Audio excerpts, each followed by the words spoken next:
जय जगन्नाथ। आशा करुचे आपण मैंने समस्ते बहुत भल थे। आज भिडटी सांब दशमी पूजा विधि और सांब दशमी कहीं कराए एसब विषय जानापी भिडटी फास्ट और लास्ट पर्यटन देखते और जो मैंने चैनल नुआ देखुं भिडियो तले थे सब्सक्राइब बटन को क्लिक करूँ, पाखे थे बेल आइकन ऑल ऑप्शन को प्रेस करूँ, छोटे लाइकटे करूँ, कमेंट रे दे निश्चय लिखु। तेज चलतु शुणी ना आज भिडियो।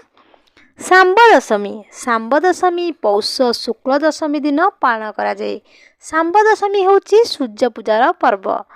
यही वर्ष जानुआरी मास 20 तारिख 2024 मसीहा शनिवार दिन पवित्र सांब दशमी पड़ुअछि।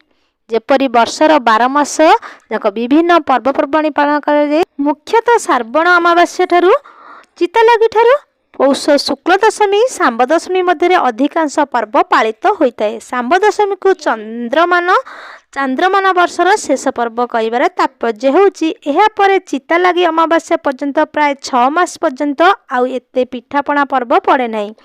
कृषि प्राधान्य ओडिशा राज्य में ए समय रे पनीपरिबा पर्याप्त परिमाण रे उपलब्ध थाए। विभिन्न पनीपरिबा एही पर्व रे जेहु तरकारी प्रस्तुत हुए ताको घड़घड़ा तरकारी कुआ जाए।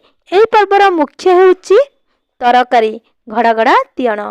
आम पुराण अनुजाई भगवान श्रीकृष्ण पुत्र सांब एही दिन सकल शक्तिर आधार सूर्यदेव को पूजा करी कुष्ठ रोगर मुक्ति होइतिले। तेणु हिंदू नारी माने निज निजर संतान मंगल कामना करी सूर्यदेव को पूजा करती। परिवार महिला माने सूर्य उदय पूर्व नित्यकर्म सारी मुंड धोई गाधई घर द्वार लिपा पोछा गोबर पानी रे करि सारी अलता सिंदूर लगे सजबाज होई घर अगणार बा तुलसी चौरा मूले बा छात उपरे चिता पकाई कदली पत्र रे सकाळ धूप पाई पोड़ पिठा मंडा पिठा काकेरा बिरी बरा छेना गुड़ उदित सूर्य को उद्देश्य अर्पण करती। यह कहती प्रथम धूप। ब्राह्म मुहूर्त रे फलमूल चौरा मूल बा छात उपरे बा घर अगणार चिता पकाई कदली पत्र रे सकाळ धूप पोड़ पिठा मंडा पिठा काकेरा सबू उदित सूर्य को उद्देश्य अर्पण कराए। अपराह्न बा दिन 12टार बैगण पत्र बढ़ा जाए। प्रथम हलदी पानी सिंचन करी बैगण पत्र रे अन्न भोग होता है।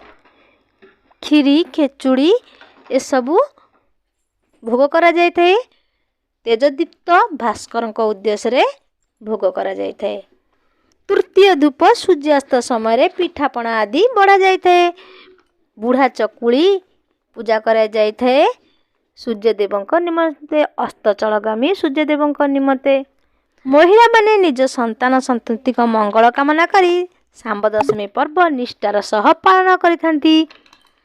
यह पर्वर विशेषतः हेउची सूर्य को आकाश रे 3 स्थित को लक्ष्य करी 3 प्रकार धूप बा पूजा अनुष्ठित होता है। सांब दशमी पूजार धर्म दर्शन निगूढ़ तत्व अत्यंत गुरुत्वपूर्ण। कारण मनुष्य ठारू आरंभ करी समग्र जीव और जगत सूर्यताप बिना बंची पारिबा कष्टकर। ताहले आज पई एतिकी रहुची। पुणी आसीबी आपण मन पई नुआ नुआ भिडियो रहुची। जय जगन्नाथ।